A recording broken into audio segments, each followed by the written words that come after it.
ناظرین السلام علیکم ورحمۃ اللہ وبرکاتہ۔ یہ الشفا ہومیوپیتھک سینٹر ہے۔ یہاں آج دو اطفال یعنی دو بچے ہیں، انہوں نے ایک عربی قصیدہ یاد کیا ہوا ہے۔ وہ عربی قصیدہ اس شخص نے لکھا ہے جس کو مولوی لوگ کافر سمجھتے ہیں۔ یہ حضرت مرزا غلام احمد قادیانی نے عربی میں یہ قصیدہ حضرت رسول کریم صلی اللہ علیہ وآلہ وسلم کی مدح میں لکھا ہے، اور اس قسم کا قصیدہ حضرت محمد رسول اللہ صلی اللہ علیہ وسلم کی مدح میں 1400 سال میں آج تک کہیں نظر نہیں آتا۔ اس کے مقابل پر یہ ان بچوں نے یاد کیا ہوا ہے۔ آپ اس کو سنیں اور محظوظ ہوں۔ اب میں رانا صفوان احمد اور رانا سلمان احمد سے یہ درخواست کرتا ہوں کہ وہ قصیدہ ہمیں سنائیں۔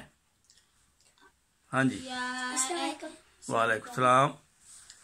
یا عین فیض اللہ والعرفان یسعی الیک الخلق کالظمآن، یا بحر فضل المنعم المنان تحوی الیک الزمر بالکیزان، یا شمس ملک الحسن والإحسان نورت وجه البر والعمران، يبكون من ذكر الجمال سبابة وتألم من لوة الهجران، وأرى الغروب رد الهنادر كربة وأرى الغروب تسيلها العينان، يا من غدا في نوره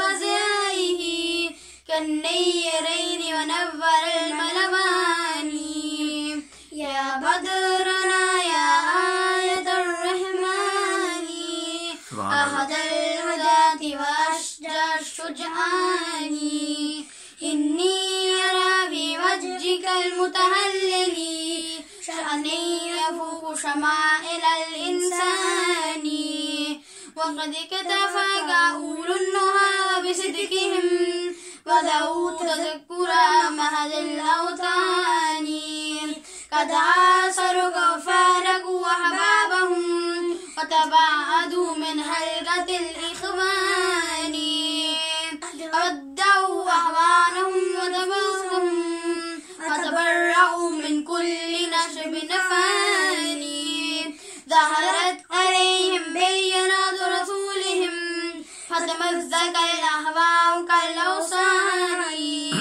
في وقت ترويج الليالي نفروا والله نجاهم من الطوفان، تظاهرهم ظلم للناس وزيهم فتثبتوا بعناية المنان، نحو اليوم نشوبهم وإكارهم فتهللوا بجواهر الفرقان، كسروا بيوت نفوس وتبادروا لتمتع الإيمان والإيمان، قاموا بإقدام الرسول بغزوهم كالعاشق المشغوف في الميدان، قدموا الرجال لصدقهم في حبهم تحت السيوف يريق كالقربان، جاءوك منهوبين كالأريان فسترتهم بملاعف الإيمان، صادفتهم قوما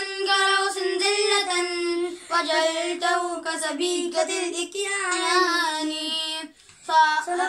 حتى نهر كمثل هديكة أسب الموارد مثمر الأغصان، عادت بلاد غرب نحو زارة بعد الوجع والمحر والخسران، كان الحجاز مهاد الغزلان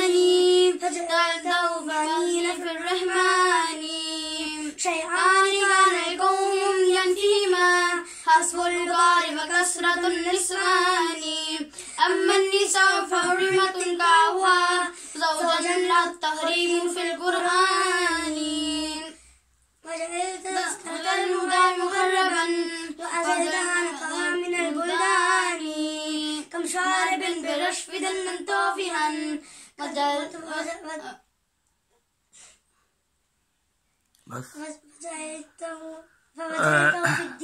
ناظرین، یہ ابھی انہوں نے 60 شعر یاد کیے ہوئے ہیں. یہاں تک آج ہم ختم کرتے ہیں.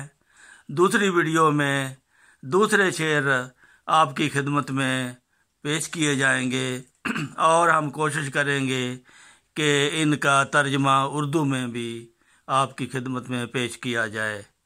ان بچوں کے لیے دعا کی درخواست ہے کہ اللہ تعالیٰ انہیں صحیح معنوں میں اسلام کے احمدیت کے حکموں پر عمل کرنے کی توفیق عطا فرمائے. جزاکم اللہ کمال جزا بچو. السلام علیکم ورحمۃ اللہ وبرکاتہ.